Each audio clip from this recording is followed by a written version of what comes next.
Ronaldo in 1996 was basically what would happen if you gave Erling Haaland's pace, Neymar's skill, and Zlatan's arrogance to a kid who still couldn't legally rent a car. 47 goals in 49 matches before his 21st birthday. Defenders tried to mark him, but that was like trusting a Phil Jones-Harry Maguire combo back in the years not to leak goals. Not so wise. And yet, he lost by 1 vote. 1! The winner, Matthias Sammer, Germany's Euro 96 winning captain, a sweeper so smart he made Beckenbauer look like he needed Google Maps on the field. Yes, Sammer could read the game's 3 passes ahead. But Ronaldo? Ronaldo was rewriting the whole sport and turning keepers into memes before memes even existed. The Ballon d'Or claims it rewards the best player of the year. But let's be real here. What it rewards is whichever fairy tale the journalists are in the mood for. In 1996, they picked Germany's glorious summer over teenager terrifies entire sport. I mean, come on. 1 vote, 1 trophy, and 1 daylight robbery that even VAR wouldn't have reversed if it was in existence then. Thierry Henry's 2003 stats look like a glitch in Football Manager. 24 goals and 20 assists in the Premier League. Back heels sharper than a Roy Keane interview, dinked so casual they should have sent Onana back to Inter today, and solo runs where defenders turned into training cones. And this was in the early 2000s Premier League, where getting the ball often meant getting both legs and the ball in that order. Pavel Nedvěd, a fine player, blonde hair flowing like he'd just run through a shampoo commercial, grit to match Gattuso, and a right foot that could bend space-time. 14 goals, 12 assists. 46 appearances. Oh, and did I forget to mention the 6 yellow cards which led him to making a disappearing act in that year's Champions League final? Well played, Ballon d'Or. Well played. Serie A back then was treated like the Vatican of football tactics. The Premier League was still the noisy block party with cheap beer and loud music outside, and Henry was the victim. And this wasn't about the best season. It was about which league had the snootier guest list. Henry could destroy a defense in less time than Onana's reflexes. But still, Nedvěd was preferred because he fit the perfect European midfield fantasy, tidy, disciplined, and photogenic in black and white stripes. Wesley Sneijder in 2010 was football's version of a vacuum cleaner. If there was a trophy on the floor, he picked it up. Champions League with Inter, Serie A, Coppa Italia. He then led the Netherlands to the World Cup final and became the tournament joint top scorer with 5 goals alongside Müller, Villa, and Forlan. His prints were everywhere. And yet, he came in 4th, behind the likes of Messi, Iniesta, and Xavi. Messi didn't even make the Champions League final or the World Cup final. Iniesta missed half the season through injury. And Xavi had a classy year, sure, but Sneijder's medal cabinet was starting to look like a small branch of Louvre. It didn't matter. The little boy from Rosario was already the annual subscription the voters kept auto-renewing.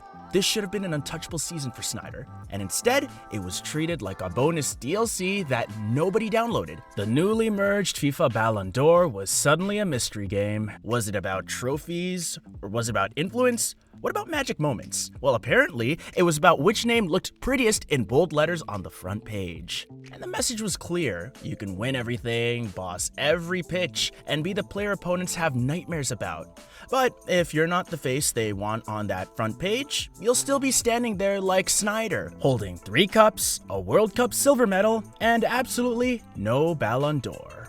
In 2014, Manuel Neuer won the World Cup, leaked in just 4 goals in 7 matches. That's the amount Onana leaks in 45 minutes. Okay, I'll stop with the Onana jokes. Neuer went on to pick up the Golden Glove without breaking a sweat. Over at Bayern, he was hoarding domestic trophies like they were Panini stickers. But here's the real madness. He wasn't just saving shots. He had grown a pair to sprint up 30 yards up the pitch, sweeping up counterattacks like a bouncer clearing drunks from a nightclub. Some midfielders that year saw less of the ball than Neuer. Strikers would break through and look up only to find him already standing there, hands on his hips, asking if they were lost. And still, Ballon d'Or ranked him 3rd best, behind Messi and Ronaldo. Ronaldo's Champions League win and cheat goal tally took center stage, while Neuer's season of tactical genius was filled under quirky goalkeeper stuff. Apparently, making 40-plus saves doesn't sparkle quite like scoring 40-plus goals. And the truth? Neuer in 2014 made the best attackers on earth look like part-time plumbers in a Sunday local league. And you know what's funny? If you're not smashing the net at one end, the Ballon d'Or voters develop sudden selective amnesia. Funny how that works, right? Neuer was the best player in the world that year, and unfortunately, he made the mistake of playing the one position the award treats like the bass player in a rock band. Important, but never getting the spotlight. 2018 was basically Luka Modric's rom-com year. He led Croatia to World Cup final, picked up the golden ball, and ran Real Madrid's midfield in yet another Champions League win. But then there was Ronaldo. Scored more goals, delivered knockout blows in the Champions League like a heavyweight boxer. The guy averaged a goal in every game. 44 goals in 44 appearances. He was the single most dangerous man in every big game he touched.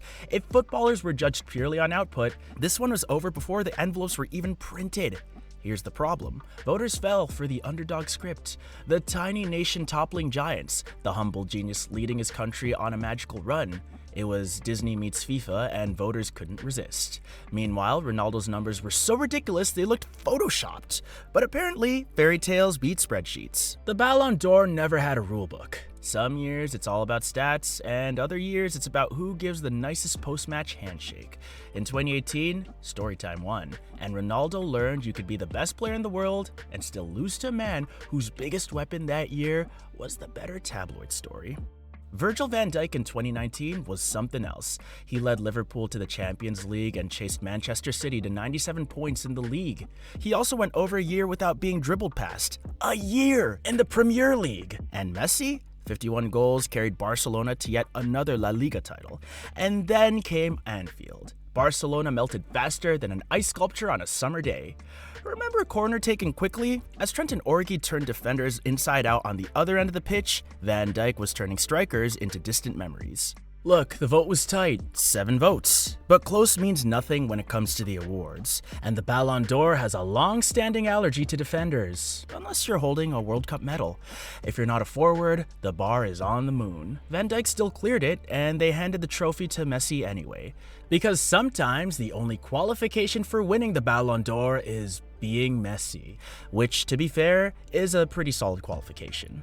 Robert Lewandowski's 2020 numbers weren't just good. They were the kind of stats you screenshot to prove you're not cheating in career mode.